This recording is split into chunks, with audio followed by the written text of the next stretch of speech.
Hey everybody, this is Carpo again.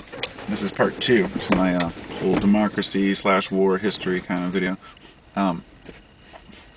What I was saying is that when we go to war, our our leaders have to convince us through means that are not necessarily true, because if they were to try to explain the entirety of the story of the reason, most people would not just not listen, they would just lose interest completely.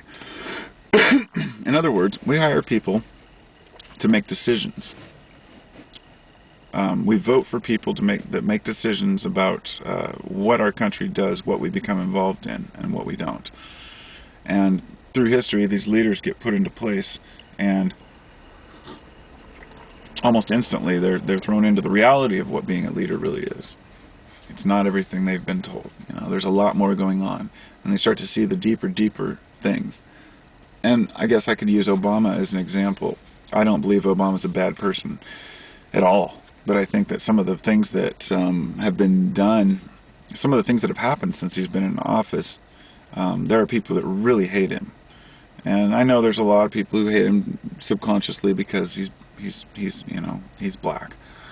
But I know that there's a lot of other people that say, or that would totally disagree with that and say, no, that's not true. He's just a shitty president. And I heard people say he's the worst president ever. So, to me, George Bush Sr. was the worst, or Jr. was the worst president that I've known in my lifetime. That's only because I'm only 38 and I've only seen a few presidents. But we're basing it on what we've been told. We've never met the president. We've never seen a decision really made. We've never been in the Oval Office. None of us have ever really talked to the president directly or asked all the questions we need. So we're at the mercy of media, just like they portray good people to look bad and bad people to look good, and meanwhile people are too busy worrying about whether Justin Bieber's house got raided. People just don't give a shit about what's going on in the world, and they don't give a shit about the reasons why their country does the things that they do. But they're the first ones to complain when something isn't working out. These are the complainers. These are the same folks that tell me that I should leave my country because I don't like the way that it is. These are the people who learn to just accept things the way they are and say, that's the way it's always been, yep. And I don't go for that. Nor do I go for the people who say that we need to completely restructure the entire world and start living in these spiritual, blissful, peaceful states. That's just as ignorant.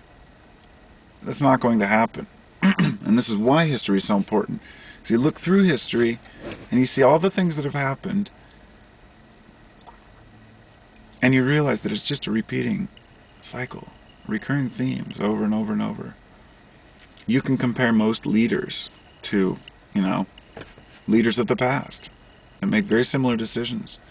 And I'll tell you,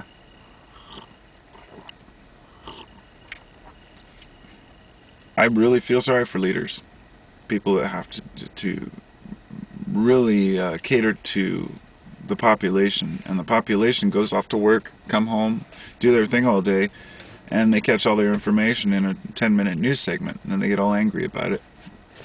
They don't know what's going on behind closed doors for thousands of hours while people make decisions and try to figure out. People seem to think that that the government is out to get them in general. And it's not the government. It's the system we've created, the democracy that allows people to step into place and run things incorrectly. So I want to finalize kind of on these two different notes. I want to compare two different types of government, because this is something I've always been very opposed to dictators. Yet I've always been so surprised to see how functional dictator states really are often, not always. Many of the people are oppressed, yes, we can point this out, but many people are oppressed in democracies too. The leader has supreme power and everyone else is kind of just left to fend for themselves. Well, in a democracy, it's the same way. It's just that the rich and the corporates. In the capitalist society, the corporate leaders have that power. They are the dictators, the people who run the companies, the people who are in office, not the ones that we see every day on TV, the ones that are behind closed doors, the ones that don't have to answer to anybody. The military has much higher clearance than Obama does. I mean, it's obvious that the issues that we're facing are military related. But why? Is it just to gain money? All of us we can speculate all day. So let's just take a dictator and compare it to a democracy. I've always thought that those nations that haven't found democracy yet just don't understand it. But the more I've been learning about democracy, the more I've understood that, you see, in a dictator atmosphere, let's just say that one person's making all the decisions, and they will hire people like military leaders and whatnot to help make decisions, but basically they make the decisions for the greater good. So that could go both ways. Having one person making the decisions for a country, that could be a phenomenal thing if that person is a philosopher, if he's intelligent, if he knows history, if he understands the world, and he's a peaceful person. It could be devastating if that person just wants to take power for the sake of power. And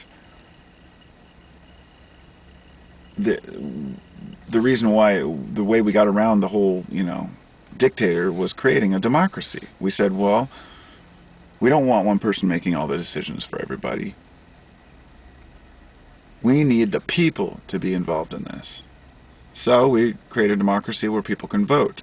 We live in a greater good, the greatest number of good type society. That's what a democracy is. 51% vote on something, it's through. So that would be great if people were educated, if people were wise, and if people studied philosophy, studied history, studied mathematics, studied science, and understood how these things operated and how they would benefit or devastate us. But we don't. We vote on things based on what we've been told or what we feel might be right. We vote for candidates because they have an R or a D next to their name. Not because they're good people. Not because of what they've done in their history. Most people don't even read those voter pamphlet books for presidents. They don't care about what a person's done. They want to know, is he going to act in accordance with the general group that I'm involved with? Never questioning whether the group that they're involved with is the right one, or if any of them are the right one. Personally, I see that partisanship is an important part of a democracy. It's an important part of a society. I used to say, why can't we all just come together and agree on these things? Why can't Republicans and Democrats just come together? Just last year I was talking about this over and over. We got to get past the political borders. And we do, but you can't just cast them aside and say, okay, now we all agree. Because once you start agreeing with one another, you become passive. Then you start making stupid decisions based on ignorance. You don't want to get involved. You don't want to deal with it. You say, well, we'll just let it go. And then people like Hitler take power. And that was basically the whole point of this, is that, if somebody doesn't step in and be the superpower and help the world, then somebody else will. Always somebody that's going to step up to the plate. In a corporation, when a CEO stands down, there's always somebody waiting to take his place. Whenever a terrorist is killed or a terrorist organization is destroyed, it just makes the other ones that much stronger. So rather than finding a way to abolish all the problems in the world that we don't like, and take out dictators and take out countries, we've got to learn to live with them and educate them. And I think that ultimately it comes down to education.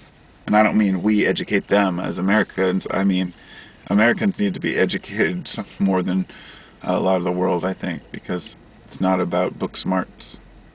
Book smarts are useless in real life when you're trying to figure out how to treat a person. But learning can definitely help us get there. So, peace and love, everybody. Have a great day.